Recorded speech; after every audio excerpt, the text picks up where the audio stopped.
Buenas, un saludo, presidente Leonel Fernández. Gracias por concedernos esta entrevista, tanto para el periódico El Día como para el programa Cuentas Claras. En estos momentos que estamos tan cerca de las elecciones y en medio de una pandemia que conmociona al mundo. Muchísimas gracias, presidente, por estar con nosotros y aceptar nuestra invitación. No, muchas gracias, José, por tan amable invitación y para mí es un honor siempre compartir con usted y con el periódico y con Cuentas Claras. Gracias, presidente. Doctor Fernández, hay una situación muy particular en el mundo, como decía José Permonegro, pero también para la República Dominicana, porque esta epidemia, para el mundo pandemia, nos encuentra inmerso en un proceso electoral, apenas prácticamente un mes de las elecciones. ¿Cuál es su visión general de la situación? Mire, la verdad es que hemos tenido una situación electoral, yo diría, atípica, ¿no? Empezando por las elecciones municipales, hubo que suspenderlas en el mes de febrero, trasladarlas a marzo, y ya en marzo empezó el tema de la expansión de la pandemia aquí en la República Dominicana.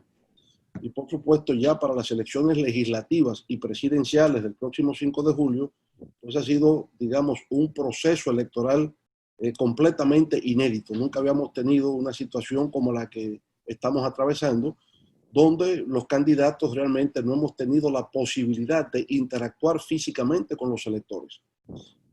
Una campaña electoral es un acto de persuasión, es un acto de convencimiento, es un acto comunicacional que implica obviamente el sostener un vínculo, un intercambio físico, presencial con los electores. En este caso no ha sido posible y por tanto hemos tenido que apelar a las nuevas tecnologías, a plataformas de intercambio tecnológica, ¿verdad? A diálogos virtuales. No es lo mismo, pero de alguna manera es la forma que hemos tenido para difundir el mensaje.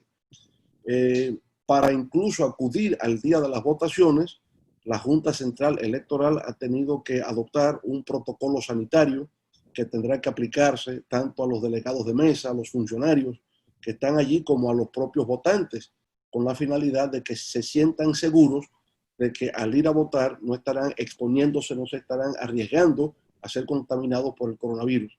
De manera que, sin duda alguna, ha sido algo sin precedentes, algo completamente inédito en todos los aspectos del proceso electoral que estamos viviendo. Presidente, justamente vino la pandemia luego de que se celebrara o se decretó en República Dominicana la pandemia luego de que se celebraran elecciones municipales. Usted acaba de decir que el proceso de elección es un proceso de contacto con el público para convencerlo, Usted como candidato, ha sido candidato en 3 oportunidades, ¿cuáles ajustes ha tenido que hacer Leonel Fernández para poder convencer, llegar al público con las limitaciones que da una situación como la que estamos teniendo? Sí, sin duda hemos tenido que hacer esos ajustes, ¿no? Porque, insisto, en una campaña electoral tiene mucho de alcance territorial. Es decir, usted se traslada a las provincias, a los municipios, tiene contacto con los distintos sectores de esas localidades. Ahora no ha sido posible. Por tanto, el ajuste ha tenido que ser comunicarnos por vía de plataformas tecnológicas digitales.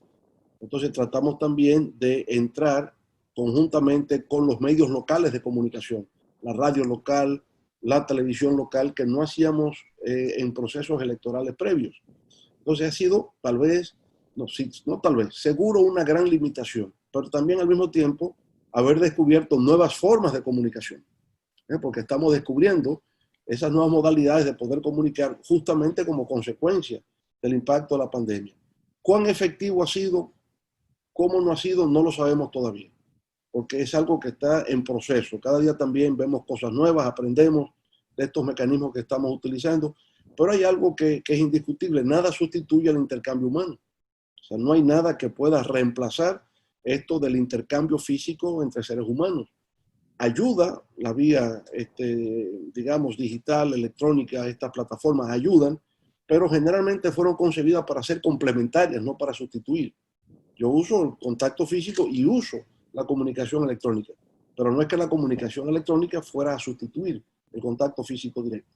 Entonces, eso no lo estamos teniendo en este caso, y por supuesto, no solamente para República Dominicana. Estoy viendo que incluso el que va a ser ya el candidato oficial del Partido Demócrata en los Estados Unidos, Joe Biden, ha revelado que se encuentra en el mismo problema que nosotros. O sea, no había podido salir porque el confinamiento en Estados Unidos fue más riguroso que el que hemos tenido aquí en la República Dominicana. Y él, por tanto, no ha tenido todavía contacto físico en los Estados Unidos con sus potenciales votantes. De manera que es una experiencia completamente nueva de elecciones en tiempos de coronavirus, ¿no? Para decirlo de alguna forma. Usted es un candidato importante en estas elecciones y eventualmente pudiera salir electo. Las encuestas ahora mismo no se sabe porque hay una guerra de encuestas, pero el presidente que surja a partir del 16 de agosto, usted tiene experiencia de Estado, ha sido 3 veces presidente de la República. En términos de manejo del país, ¿cuán desafío, cuán difícil sería eso? Mire, yo siento que es un desafío inmenso el que se va a tener para el despegue del próximo periodo de gobierno, por una razón muy sencilla, porque aún antes del coronavirus, ¿verdad?, teníamos un déficit equivalente más o menos al 25% del presupuesto, ¿verdad? Estamos hablando de 246 mil millones de pesos que tenían que ser financiados para el presupuesto del año 2020. En adición ahora hay que buscar 165 mil millones de pesos adicionales.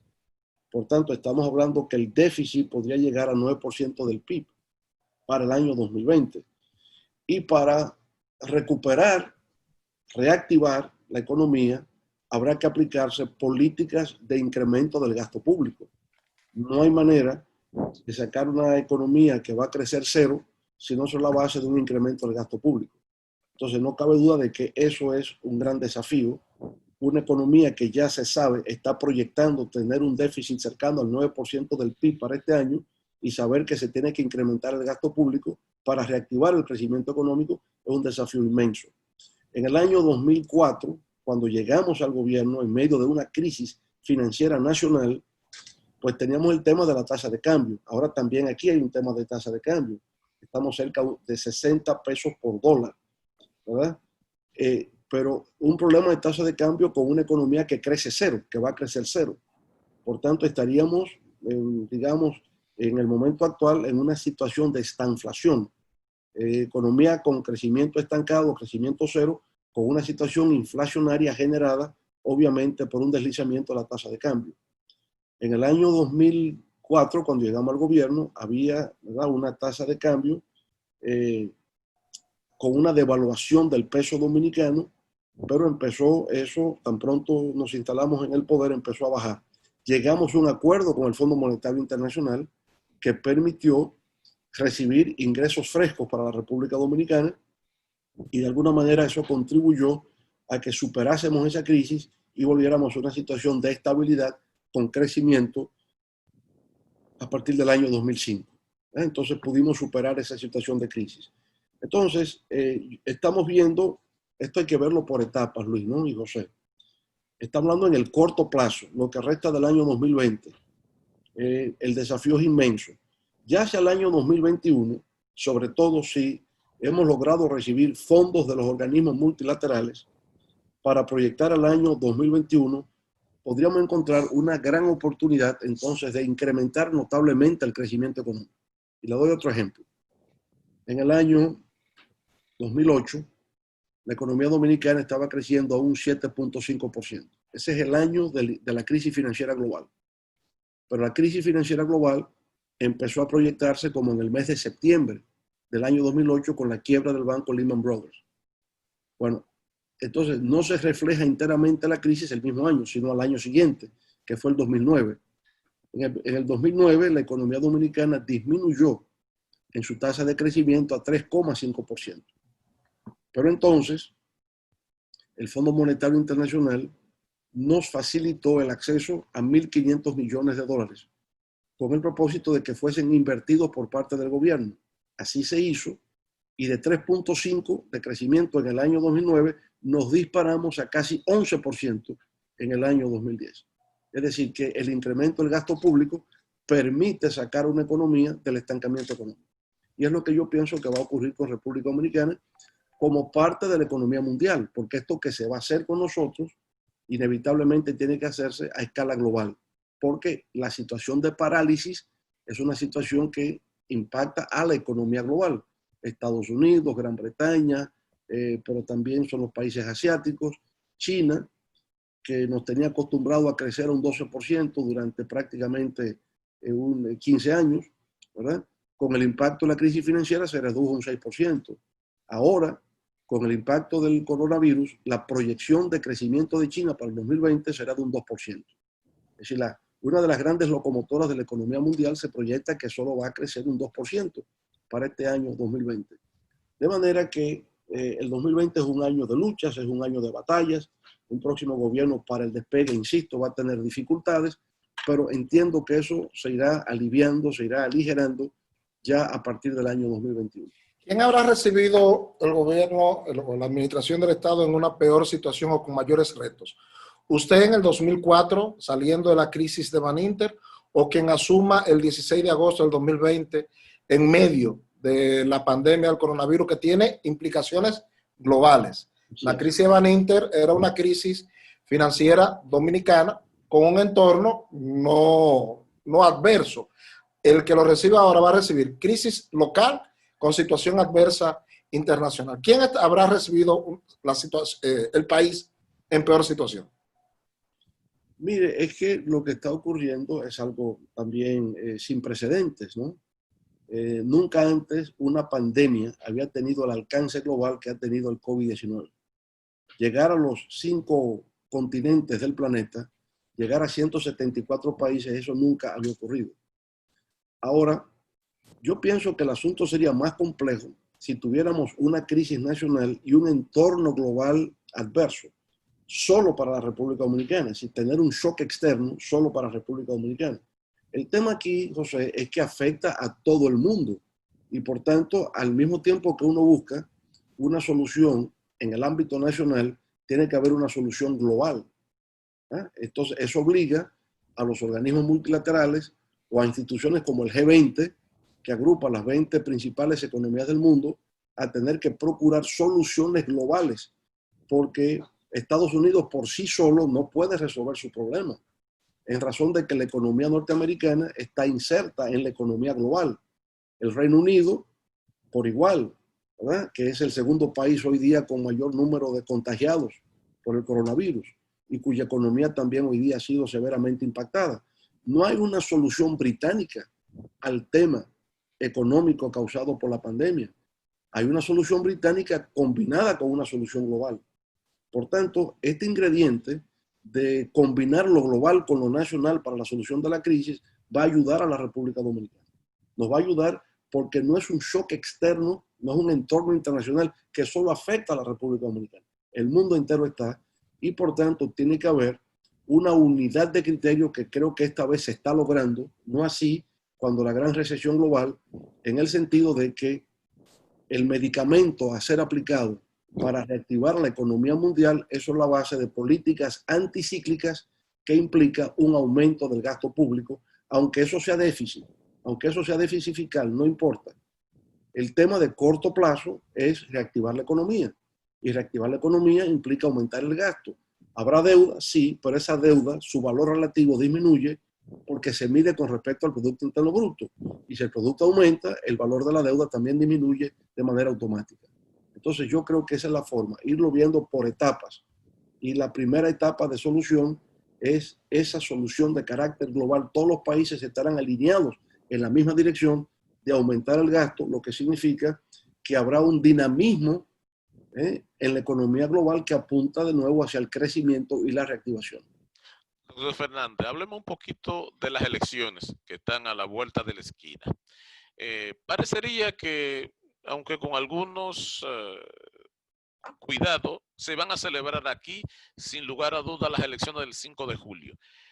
En el resto del mundo hay 3 circunscripciones que abarcan 54 países y 118 territorios donde están autorizados los dominicanos de la diáspora, los que viven en el exterior, a votar. Todavía no hay una confirmación de qué porcentaje votaría, porque depende de lo que digan esos estados. Digamos que aquí se vota, pero que en la mayoría de los países no hay autorización para votar. Es decir, y estamos hablando de cerca, poco más del 8% del total del padrón electoral, que pudiera ser, digamos, definitivo en una elección si terminaran cerrada. ¿Qué usted piensa de esa situación? Bueno, mire, el voto en la diáspora son 519,000 votantes, ¿no? Más o menos casi la cifra exacta, que representa, como usted dice, cerca del 8%. La mayor parte de esos votantes se concentra en los Estados Unidos. Y en los Estados Unidos, en la costa este, básicamente es Nueva York, es New Jersey, es Nueva Inglaterra, Massachusetts, Connecticut, es Filadelfia. Ahora hay dominicanos por el área de Carolina del Norte y la Florida. Entonces, en Estados Unidos ya, digamos, no hay ninguna objeción para que los dominicanos puedan ejercer el derecho al voto en territorio norteamericano. No hay objeción por parte del gobierno federal, ni tampoco hay objeción por parte de ninguno de los estados, ni por parte del gobernador, de los gobernadores de los estados, ni tampoco por los alcaldes. Lo que nos indica que hay autorización para que se pueda ejercer el voto en el lugar de mayor concentración de votantes dominicanos, que sería Estados Unidos. Tampoco ha habido objeción en España, ni ha habido objeción en Italia, o sea, no ha habido objeción en ninguna parte. Por consiguiente, y ya la Junta Central Electoral dictó la proclama para que se puedan efectuar las elecciones en los lugares fuera del territorio de la República Dominicana. Así que estamos confiados en que, en efecto, los compatriotas en el exterior podrán ir a ejercer su derecho al voto. El presidente, ¿confía usted que en estas elecciones no se presenten situaciones adversas y que ustedes criticaron mucho a la Fuerza del Pueblo, como la que se repitieron en las primarias y la que se repitieron en febrero, que impidieron que esa votación? ¿Confía el presidente Leonel Fernández de que en esta oportunidad las elecciones se celebren sin mayores dificultades? Usted sabe que tanto para las primarias del PLD en octubre del 2019, como para las municipales organizadas inicialmente para el 16 de febrero, estaba de por medio el tema del voto automatizado. El voto automatizado que todos en principio recibimos con regocijo. Qué bien que vamos a pasar a una etapa, ¿no?, de mayor evolución tecnológica en el ejercicio pleno del derecho al sufragio. Qué bien, pero eso no era, digamos, hacerse así por así. Tenían que tomarse algunas medidas que en la propia Junta Central Electoral había aprobado y que nunca cumplió. Y que nosotros fuimos advirtiendo todo el tiempo que tenían que hacerse. Por ejemplo, que primero, el personal técnico de un organismo electoral no se dedica a diseñar y aplicar programas de software. Eso no se hace en ninguna parte. Se hace una licitación pública internacional y una compañía de prestigio, de renombre y de experiencia en desarrollo de software para voto automatizado o voto electrónico lo aporta.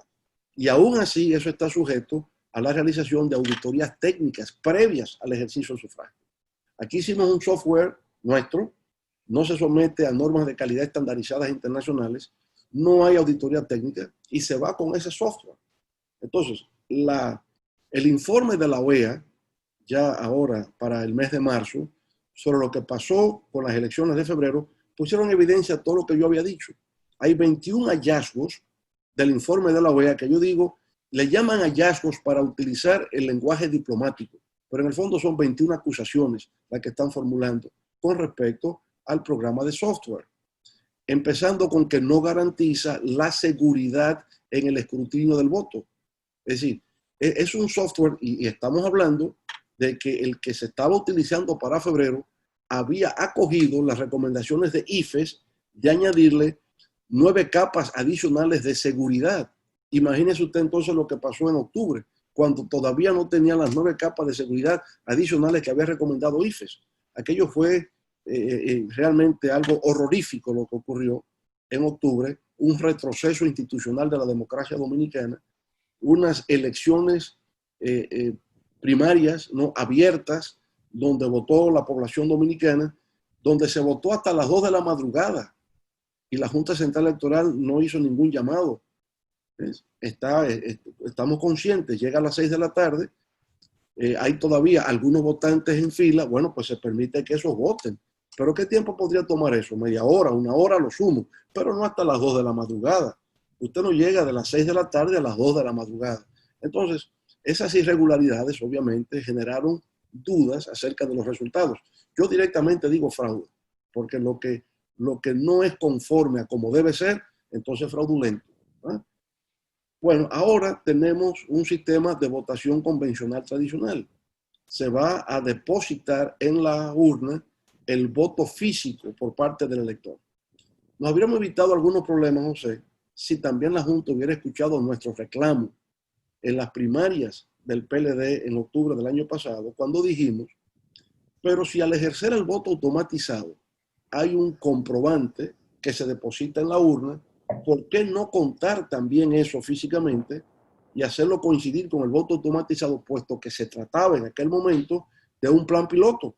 Y si salía bien, podíamos entonces avanzar a la otra etapa. Bueno, no salió bien y se fue a la segunda etapa, y en la segunda etapa hubo que suspender porque, por suerte, se detectó con anticipación el fraude que se estaba montando.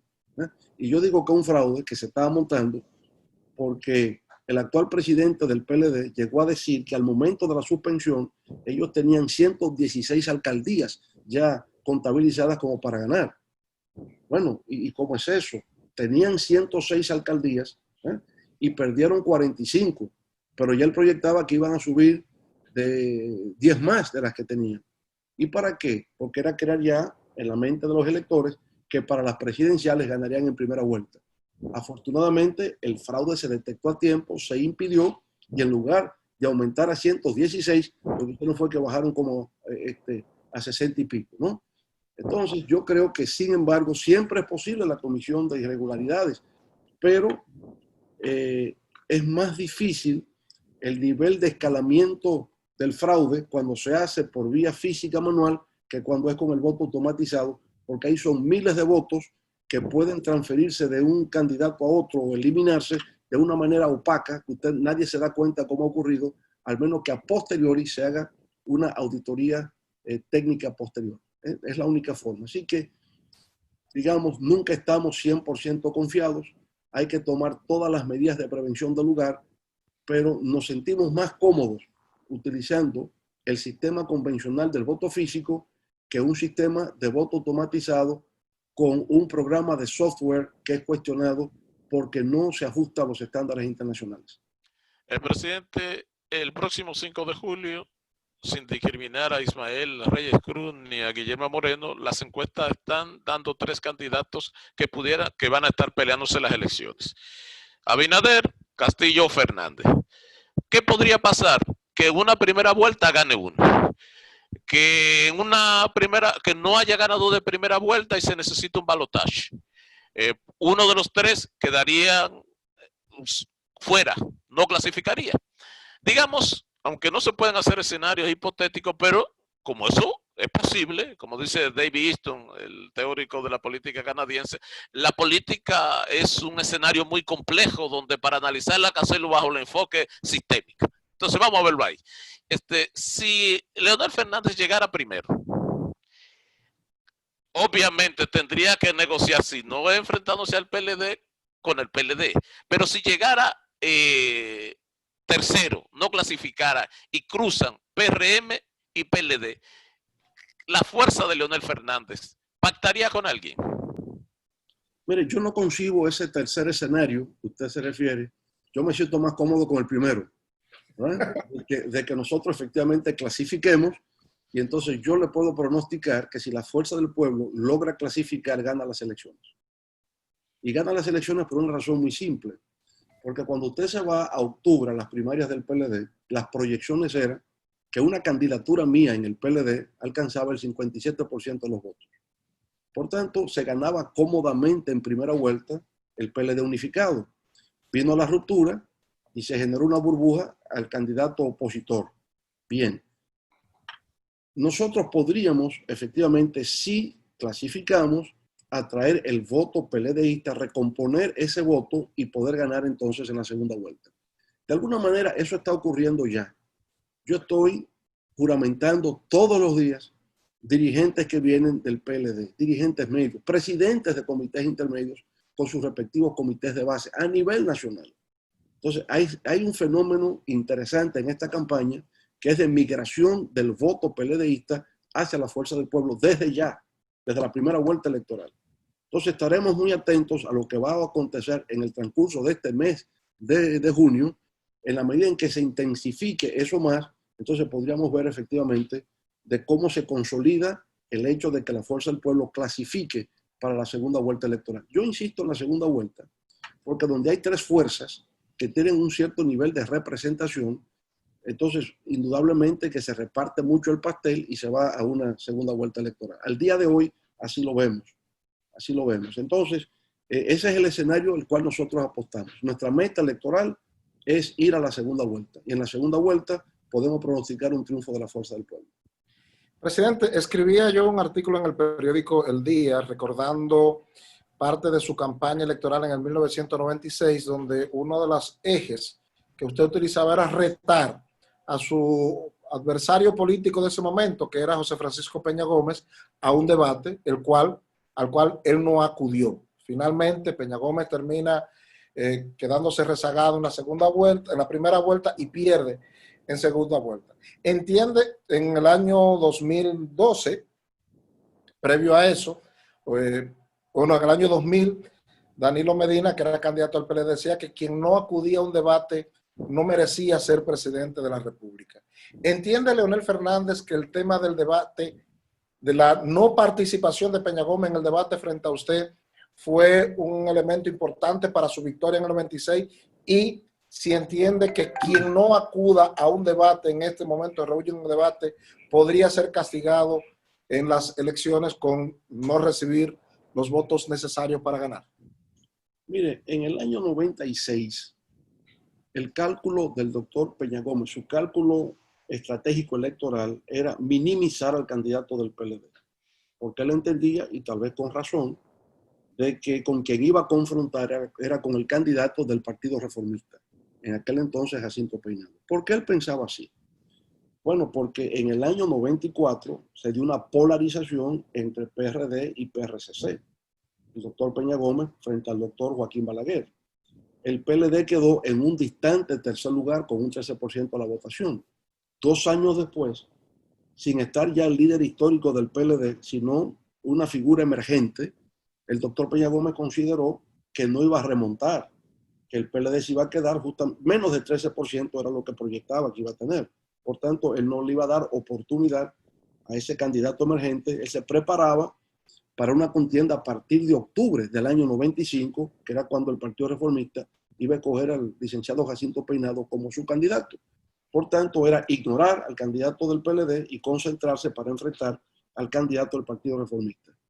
Obviamente, yo creo que se cometió, y yo conversé varias veces eso con el doctor Peña Gómez, se cometió un error estratégico, porque me permitió estar solo en el escenario desde el mes de abril hasta el mes de noviembre del año 1995, yo solo, y salí a la calle todos los días, ¿verdad? Y llegamos nosotros a tener, digamos, la meta del candidato, en mi persona, darle la mano a 1 millón de ciudadanos, y eso lo contábamos todos los días, y era visita por los patios y las cañadas y todas partes, y cuando se vino a despertar ya estaba posicionado y ya era tarde.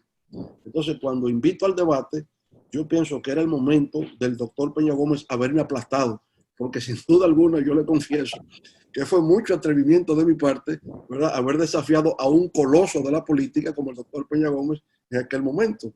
Pero al no concederme la oportunidad de ese debate, entonces, bueno, usted lo aprovecha políticamente y viene a la silla vacía y usted acusar de que no fue el debate y me dio ganancia de causa por default, ¿verdad? O como dirían en el béisbol, por forfeit, por no haber comparecido. En el caso actual, yo creo que en todas partes ya los debates forman un elemento esencial natural de toda campaña política electoral, y más para las presidenciales. Es el momento en que los ciudadanos pueden apreciar las características, las condiciones de los candidatos, qué ofrecen, qué proponen, cómo enfrentar los principales temas nacionales. Y si alguien no está en capacidad de poder articular eso en palabras, de poder expresarlo, es porque o desconoce o no está en capacidad para asumir la función para la cual aspira. Es el momento de definir eso. Entonces hay una tendencia que hemos visto en algunos lugares cuando hay un candidato que no tiene las condiciones, se trata de ocultar eso y entonces crear una imagen ficticia o una imagen artificial, ¿no?, de un candidato que la gente solamente lo ve en las vallas, lo ve en los afiches, lo ve en los spots, pero no sabe exactamente cómo piensa. Y no sabe cómo piensa porque nunca se le expone para que tenga que expresar sus puntos de vista. Y por supuesto, eso es como una especie de estafa electoral. Que usted, el pueblo, no consuma el producto, no sepa de qué se trata. Se lo ocultan permanentemente. No puede tener este contacto que estoy teniendo yo con ustedes con la prensa. Yo no sé lo que ustedes me van a preguntar. Ustedes tienen libertad de preguntarme lo que sea y yo tengo la obligación de responder lo que se me pregunta. Pero si usted oculta a un candidato del contacto con la prensa, que es la intermediación entre el ejercicio de la política y los ciudadanos en un proceso democrático, entonces yo creo que a la población se le está haciendo un flaco servicio. Y si ese candidato no quiere debatir, ¿verdad?, porque no se siente seguro, porque no tiene las condiciones, porque no tiene la preparación, entonces no está a la altura de desempeñar la función. Y yo creo que eso está ocurriendo en esta ocasión en el proceso electoral de República Dominicana. Dice Edgar Morin, que es un filósofo francés, que Sí. la dificultad, él ha desarrollado mucho la teoría de la complejidad, y él dice que la complejidad es la dificultad de pensar y de vivir. Y eso se aplica mucho a la política, porque la política, si su característica es persuadir y convencer, entonces se complejiza mucho las cosas con las emociones. Leonel Fernández, que pasó toda una vida en el Partido de la Liberación Dominicana, por razones que no vienen al caso de discutir ahora, se va o se ve compelido a irse, y ahora entonces tiene que enfrentarse a sus antiguos compañeros, como diría Bautas Rojas, a lo del viejo partido. Cuando si usted le tocara ir, por ejemplo, a la provincia de Hermanas Mirabal y ve entonces que enfrentarse a alguien como Alejandrina Germán que está coordinando allí, ¿qué piensa Leonel de la política, esa parte nostálgica de gente que comenzó juntos y que fueron discípulos de Bosch? Mire, en realidad yo no tengo una dificultad con el Partido de la Liberación Dominicana. Yo he tenido una contradicción con su cúpula dirigencial porque he considerado que se han desviado del proceso democrático. Y eso no fue un solo episodio, es toda una serie de experiencias. Y por ejemplo, en el año 2015, ¿no?, se procura una reforma a la Constitución con el propósito único y deliberado de una repostulación presidencial. Yo estoy en desacuerdo. Pero yo no estoy en desacuerdo porque yo quiero ser el candidato. Yo estoy en desacuerdo porque yo no creo que una constitución debe modificarse solo para que una persona se reelija. Y yo creo que tengo la autoridad moral para cuestionarlo porque cuando a mí se me propuso yo no lo hice. Entonces, en mi experiencia, en mi práctica política, yo he sido respetuoso de la Constitución. Si en una segunda ocasión se intenta hacerlo de nuevo, con mayor razón tengo que oponerme. Entonces yo lo que estoy viendo es que hay una actitud, hay una conducta política por parte de la dirigencia de no entender los límites de las cosas. En un Estado de Derecho usted tiene que respetar el juego, las reglas del juego democrático, usted tiene que respetar lo que indica la Constitución. Si usted se compromete a cosas y no cumple, si se está manipulando, si se está mintiendo deliberadamente, bueno, pues ya yo no me siento parte de eso, porque ciertamente yo empecé a participar en la actividad política no porque fuera a considerar que sería candidato a nada nunca. Yo empecé a participar porque no podía ser indiferente al abuso y a la arbitrariedad que se ocurrían cuando yo estaba en proceso de formación. Por eso fue. Y ya luego la vida te va llevando a puestos que tú vas asumiendo por responsabilidad. Pero si hay un desvío de lo que yo entiendo son los principios, las normas, la ética, la conducta, el comportamiento que se debe tener frente a determinados fenómenos políticos, pues entonces así no puedo seguir ahí, ¿verdad? Entonces yo, por eso digo, mi distanciamiento ha sido en el sentido de que no compartimos los mismos criterios para la toma de decisiones políticas. Yo entiendo que a este país le costó mucho llegar a la democracia, llegar a la pluralidad, a la diversidad, al respeto al otro, a respetar la disensión. Y cuando hay tendencias a imponerse, a hacer lo que fuere. Mire, por ejemplo, yo creo que esto de hacer una campaña en el PLD, repartiendo pan con salchichón, ese no es el PLD. Nunca nosotros tuvimos que hacer eso y ganamos elecciones por encima del 50%. Cuando la doctrina de Amable Ariztí Castro se impone en la cúpula del PLD para hacer una campaña electoral, bueno, yo no quiero ser parte de eso. Sencillamente, no es necesario, nunca lo fue. eran elecciones que se ganaban abrumadoramente en primera vuelta, siempre por encima del 50%. Pero cuando ya se cree que todo es posible, que no hay límites a nada, que yo estoy por encima de la Constitución y de la ley, pues entonces ya somos cosas aparte. Y yo sigo luchando por aquello en lo que creo. Y entonces, bueno, si se da ese enfrentamiento con antiguos amigos, no es un tema personal, es que ya tenemos enfoques distintos de lo que debe ser la acción en la vida política nacional. Un reencauzamiento de estas acciones que usted señala y lo dice, fueron un cúmulo de situaciones que le hicieron salir del partido. Pero si se subsanan muchas de esas situaciones, ¿entiende Leonel Fernández que puede haber un advenimiento entre esos antiguos discípulos de Juan Bosch? Bueno, pero no se van a subsanar en los próximos 30 días, ¿verdad? O sea, No, por supuesto. No se van a subsanar en 30 días. Yo pienso que vamos a un proceso electoral. La Fuerza del Pueblo es un partido que solamente tiene 7 meses, ¿verdad? Sin embargo, en esos 7 meses ya ha mostrado músculos, ya es un partido que tiene representación institucional, que permitió en alianza con otros partidos que esos otros partidos también incrementasen su representación a nivel de alcaldías, a nivel de regidurías, etcétera. Y entonces, bueno, es un partido que está en movimiento continuo, que está en expansión, sin tener recursos, porque es un partido que no recibe un solo centavo de la Junta Central Electoral. Todavía no clasifica para eso, ¿verdad? Y por consiguiente ha tenido que ver cómo desde el gobierno se presiona a algunos empresarios para que no le aporten a la Fuerza del Pueblo. Esa es la conducta antidemocrática que yo cuestiono, ¿verdad?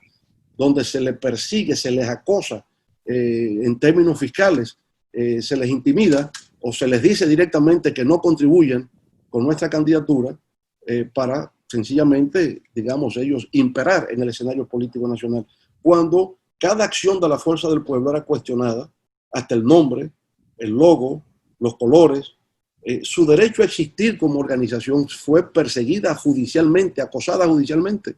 Y los actuales dirigentes del PLD iban y se sentaban en primera fila en el tribunal, ¿no? como mirando al juez, en una especie de mafia siciliana para intimidar la cosa, ¿no? Y entonces, bueno, a pesar de esas adversidades, de esas dificultades, la Fuerza del Pueblo va avanzando y lo que está haciendo cada día es juramentando del PLD, de otros partidos y personas independientes, jóvenes.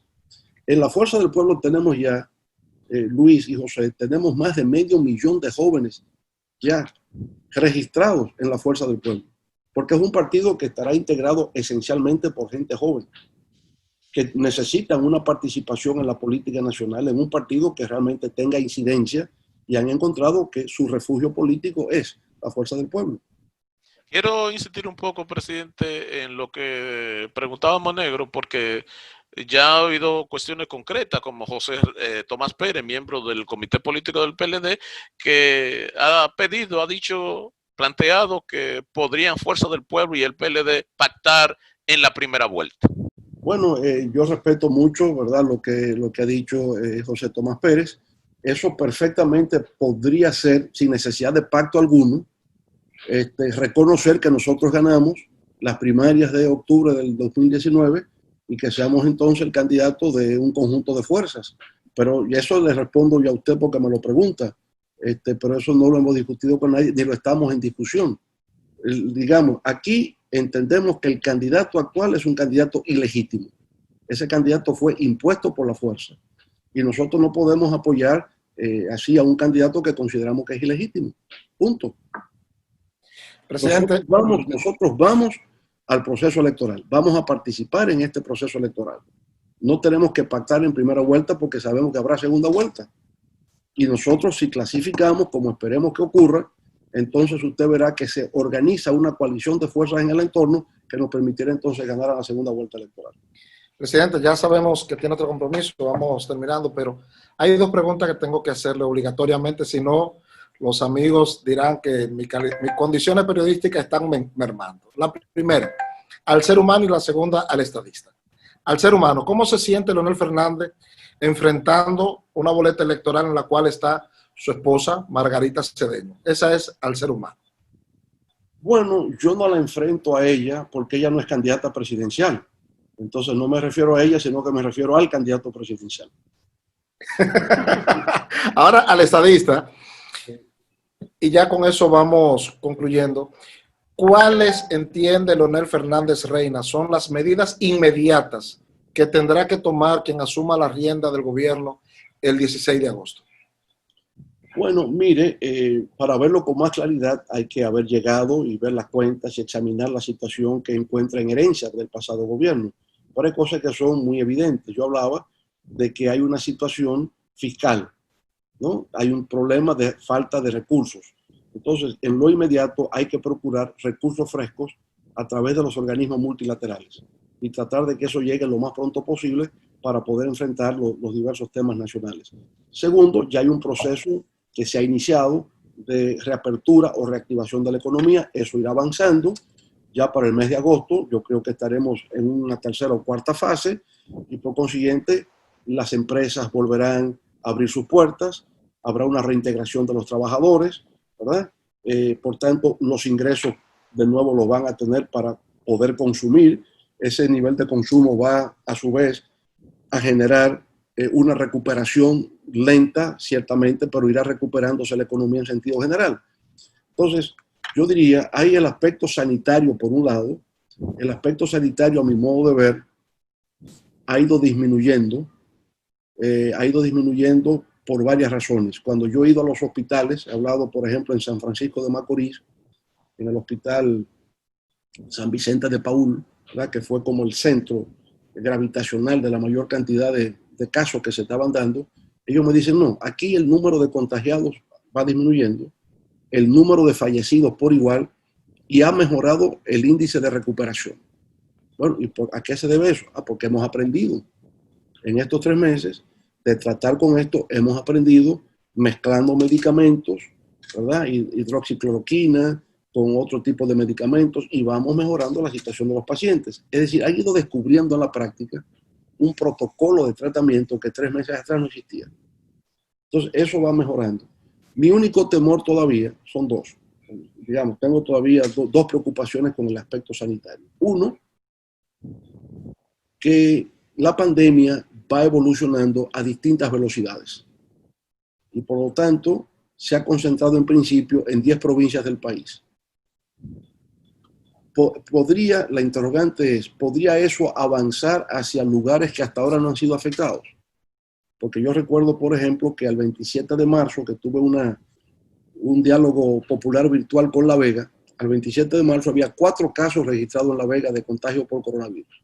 Al mes siguiente, el 27 de abril, había 387. Pues bueno, al día de hoy hay 16 casos en San José de Ocoa y un solo fallecido. ¿Podrá eso aumentar? No lo sabemos. En Barahona hubo protestas callejeras en oposición al confinamiento porque en Barahona había 5 o 6 casos. Entonces ya no se entendía qué es eso de estar recluido en los hogares porque el coronavirus no había llegado allá. El modelo que se planteaba era, mira, Elías Piña no hay un solo caso. ¿Eh?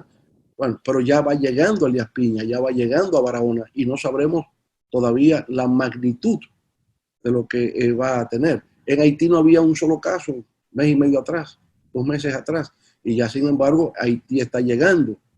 Y entonces el temor es, si llega ahora a los países que resultan más vulnerables, donde hay mayor hacinamiento, el efecto multiplicador que esto pueda tener puede ser peor. Entonces estamos todavía manejándonos con cierta incertidumbre. No sabemos. No sabemos si como resultado de esta apertura, que es cautelosa, que es controlada, pero no sabemos si puede implicar un rebrote. No lo sabemos. Entonces, hay mucho todavía de incógnita, hay mucho de interrogante que solo sabremos con el paso de los días. Pero lo que sí es que hay que combinar el tema sanitario con el tema económico. ¿Cómo manejar esas 2 variables? Y yo pienso que sí, que es lo que está aconteciendo mundialmente. Vamos sigilosamente, inteligentemente abriendo y midiendo, aumentar el número de pruebas de diagnóstico para tener el perfil epidemiológico del país y entonces cuáles políticas públicas sanitarias se van aplicando en el curso del tiempo, ¿verdad? Entonces yo diría, insisto, vamos viendo las cosas por etapas. El despegue será difícil por el tema del déficit fiscal grande que tenemos. Ese es el diagnóstico. La prescripción es aumentar el gasto público, que solamente podrá hacerse con recursos frescos que puedan venir de los organismos multilaterales, entender que la solución está en la combinación de lo global con lo nacional para que podamos entonces abrir el camino de nuevo al crecimiento, al desarrollo, a la prosperidad, que sin duda alguna volverá a la República Dominicana. Muchísimas gracias al doctor Leonel Fernández, expresidente de la República, expresidente del Partido de la Liberación Dominicana, presidente del Partido Fuerza del Pueblo, por la gentileza, el tiempo que nos ha dado en esta entrevista para los oyentes de Cuentas Claras y del periódico El Día. Agradecemos, presidente, también a su equipo técnico que nos ha estado acompañando en esta entrevista. Muchísimas gracias. No, gracias a ustedes, muy amables de verdad. Muchísimas gracias, señor presidente. Muchas gracias. Gracias, José.